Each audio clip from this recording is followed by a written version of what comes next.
Livro de 2 Reis, capítulos 19 e 20. Quando o rei Ezequias ouviu esse relato, rasgou as roupas, vestiu-se com panos de saco e entrou no templo do Senhor. Enviou Eliaquim, o administrador do palácio, Sebna, o secretário da corte, e os principais sacerdotes, todos vestidos com panos de saco, ao profeta Isaías, filho de Amós. Eles lhe disseram: assim diz o rei Ezequias, hoje é um dia de angústia, insulto e humilhação. É como quando a criança está prestes a nascer, mas a mãe não tem forças para dar à luz. Contudo, talvez o Senhor seu Deus tenha ouvido o porta-voz que o rei da Síria enviou para desafiar o Deus vivo e o castigue por suas palavras. Por favor, ore por nós que restamos. Depois que os oficiais do rei Ezequias transmitiram a mensagem ao profeta Isaías, ele respondeu: digam ao rei que assim diz o Senhor: não se assuste com os insultos que os mensageiros do rei da Síria lançaram contra mim. Ouça, eu mesmo agirei contra o rei da Síria e ele receberá notícias que o farão voltar para sua terra. Ali eu providenciarei que ele seja morto à espada. Enquanto isso, o porta-voz partiu de Jerusalém e foi consultar o rei da Síria, pois tinha sido informado de que o rei havia deixado Laques e estava atacando Libna. Logo depois, o rei Senaqueribe recebeu a notícia de que Tiraca, rei da Etiópia, havia saído com seu exército para lutar contra ele. Então enviou seus homens de volta a Ezequias em Jerusalém com a seguinte mensagem: esta é uma mensagem para Ezequias, rei de Judá. Não deixe que seu Deus, em quem você confia, o engane com promessas de que Jerusalém não será conquistada pelo rei da Síria. Você sabe muito bem o que os reis da Síria fizeram por onde passaram. Destruíram completamente todos que atravessaram seu caminho. Quem é você para escapar? Acaso os deuses de outras nações como Gozã, Arã, Rezef e o povo de Éden que estava em Telassar as livraram? Meus antecessores destruíram todos eles. O que aconteceu ao rei de Ramate e ao rei de Arpade? O que aconteceu aos reis de Sevarvaim, Rena e Iva? Depois que Ezequias recebeu a carta dos mensageiros e a leu, subiu ao templo do Senhor e a estendeu diante do Senhor. Então Ezequias fez esta oração na presença do Senhor: ó Senhor, o Deus de Israel, que estás entronizado entre os querubins, só tu és Deus de todos os reinos da terra. Sim, tu criastes os céus e a terra. Inclina teus ouvidos ao Senhor e ouve. Abre teus olhos ao Senhor e vê. Ouve as palavras com as quais Senaqueribe desafia o Deus vivo. É verdade, Senhor, que os reis da Síria destruíram todas essas nações. Lançaram os deuses dessas nações no fogo e os queimaram. É claro que os assírios conseguiram destruí-los. Não eram deuses de verdade, mas apenas ídolos de madeira e pedra moldados por mãos humanas. Agora, Senhor nosso Deus, salva-nos do poder desse rei. Então todos os reinos da terra saberão que somente tu, Senhor, és Deus. Então Isaías, filho de Amós, enviou esta mensagem a Ezequias: assim diz o Senhor, o Deus de Israel: ouvi sua oração a respeito de Senaqueribe, rei da Síria, e o Senhor proferiu esta palavra contra ele. A filha virgem de Sião o despreza e ri de você. A filha de Jerusalém balança a cabeça com desdém enquanto você foge. A quem você desafiou e de quem zombou? Contra quem levantou a voz? Para quem olhou com arrogância? Para o Santo de Israel. Por meio dos seus mensageiros desafiou o Senhor. Disse: com os meus numerosos carros de guerra conquistei os montes mais elevados, sim, os picos mais remotos do Líbano. Cortei seus cedros mais altos e seus melhores ciprestes. Cheguei às suas regiões mais distantes e explorei suas florestas mais densas. Cavei poços em muitas terras estrangeiras e me refresquei com sua água. Com a sola do meu pé sequei todos os rios do Egito. Mas você não sabe? Eu decidi tudo isso há muito tempo. Planejei essas coisas no passado distante e agora as realizo. Planejei que você transformaria cidades fortificadas em montes de escombros. Por isso seus habitantes perdem as forças e ficam assustados e envergonhados. São frágeis como a relva, indefesos como o broto verde e tenro. São como o capim que surge no telhado, queimado antes mesmo de crescer. Mas eu conheço bem, sei onde está e sei das suas idas e vindas, sei como se enfureceu contra mim, e por causa da sua raiva contra mim e da sua arrogância que eu mesmo ouvi, porei minha argola em seu nariz e meu freio na sua boca. Eu o farei voltar pelo mesmo caminho por onde veio. Então Isaías disse a Ezequias: Essa é a prova de que minhas palavras são verdadeiras. Neste ano vocês comerão somente o que crescer por si, no ano seguinte o que brotar disso. Mas no terceiro ano semeiem e colham, cuidem das suas videiras e comam seus frutos. Vocês que restarem em Judá, os que escaparem da destruição, lançarão raízes com seu próprio solo, crescerão e darão frutos. Pois um remanescente do meu povo sairá de Jerusalém, um grupo de sobreviventes partirá do Monte Sião. O zelo do Senhor dos Exércitos fará que isso aconteça. E assim diz o Senhor a respeito do rei da Síria: seus exércitos não entrarão em Jerusalém, nem dispararão contra ela uma só flecha. Não marcharão com escudos fora das suas portas, nem construirão rampas de terra contra os seus muros. O rei voltará à terra dele pelo mesmo caminho por onde veio. Não entrará na cidade, diz o Senhor. Por minha própria honra e por causa do meu servo Davi, defenderei essa cidade e a libertarei.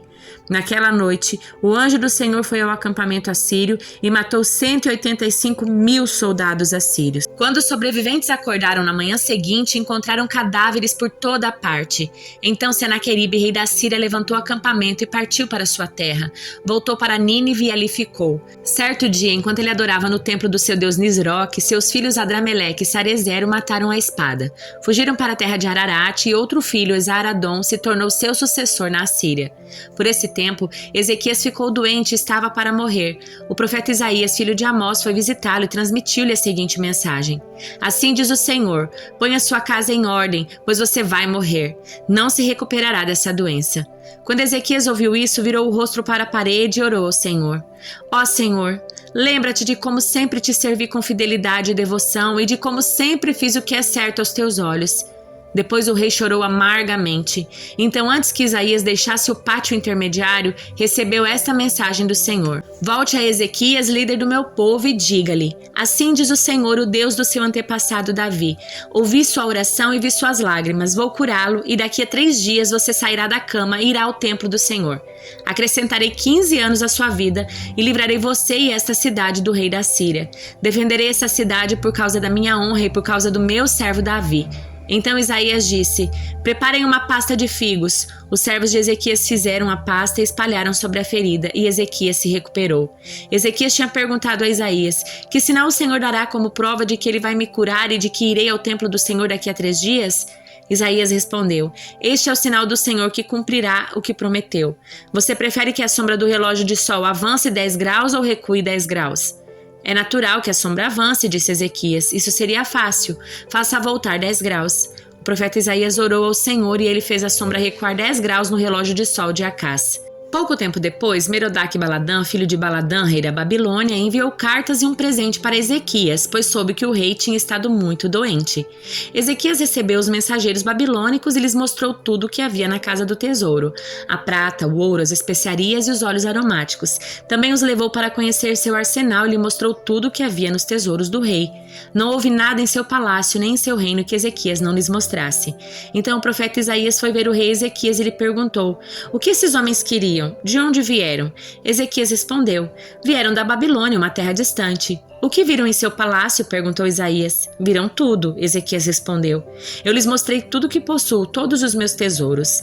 Então Isaías disse a Ezequias: ouça essa mensagem do Senhor. Está chegando o dia em que tudo em seu palácio, todos os tesouros que os seus antepassados acumularam até agora, será levado para a Babilônia.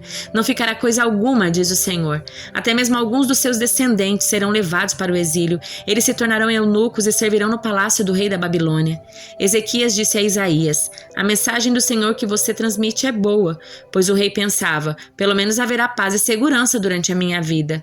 Os demais acontecimentos do reinado de Ezequias, incluindo a extensão do seu poder e como construiu uma represa e cavou um túnel para abastecer a cidade com água, estão registrados no livro da história dos reis de Judá. Ezequias morreu e se reuniu a seus antepassados, e seu filho Manassés foi seu sucessor.